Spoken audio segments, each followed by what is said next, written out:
शौहर के अगवा पर हरीम शाह गमज़दा अहम पैगाम जारी कर दिया।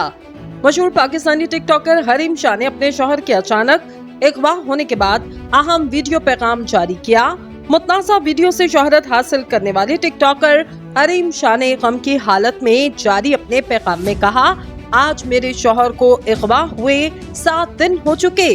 इन दिनों में हमने कानूनी तरीके से ये मालूम करने की कोशिश की कि इन्हें क्यों अगवा किया गया, जिस पर हमें कोई तसल्ली बख्श जवाब ना मिल सका।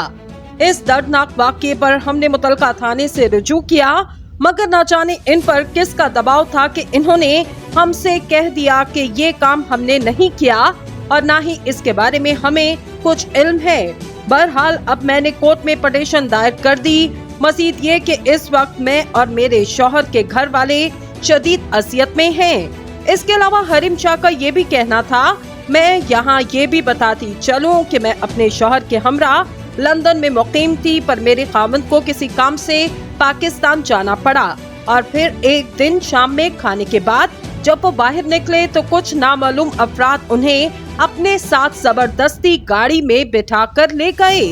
अब मैं इस अफसोसनाक वाक़ये पर यह कहना चाहूंगी, शौहर बिलाल शाह बिल्कुल कसूरवार नहीं।